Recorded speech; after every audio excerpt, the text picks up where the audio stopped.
Good evening. Something different today.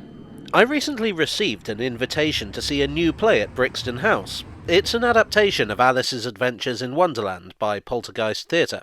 Well, I've seen adaptations of Alice in Wonderland before. It's been adapted probably hundreds of times.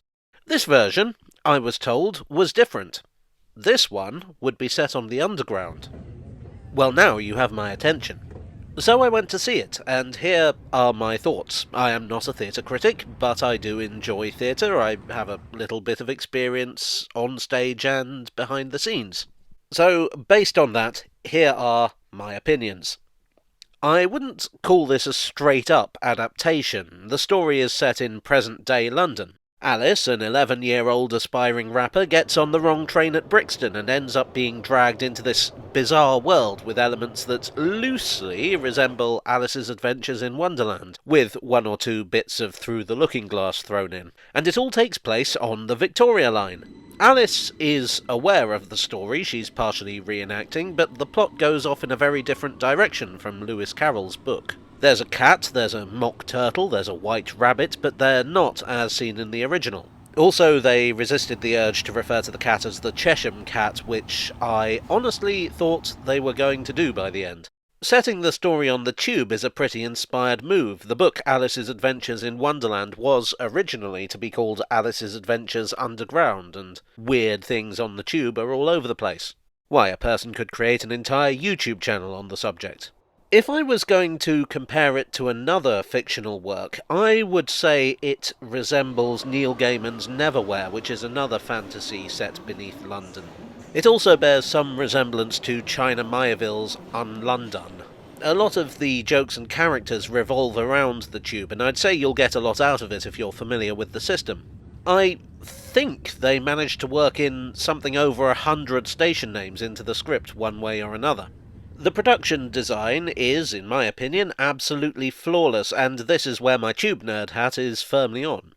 I was given a tour of the set after the show, and it was amazing to see the lengths the team had gone to recreate a tube train.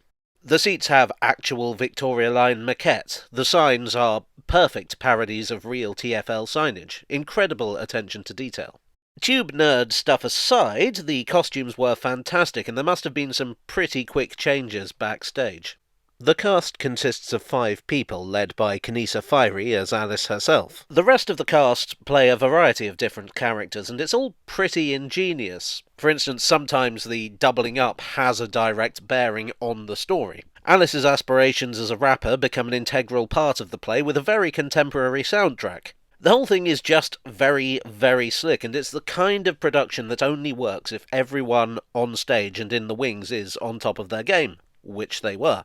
The show is a family show. It's heavily slanted towards kids, but if you're a parent, I reckon you'll still have a good time. I certainly did. I'm not a parent, but I am an adult, I'm told. It's fun, it's high energy, it's weird, it's often emotional, it's very contemporary. Whisper it, but I actually think the plot is better than the original book. If you're looking for a straightforward adaptation, you'll probably be disappointed. But if you're looking for something entertaining, you'll have a great evening.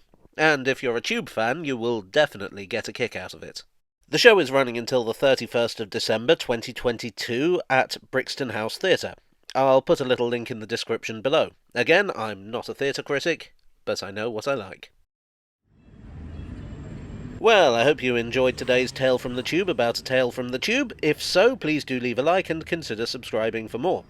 Thanks as always to my donors on Ko-fi and Patreon. You are the backstage crew to my theatre piece. Thanks also to Brixton House for inviting me to your show and giving me a tour backstage. And I will see you all again very soon for another Tale from the Tube.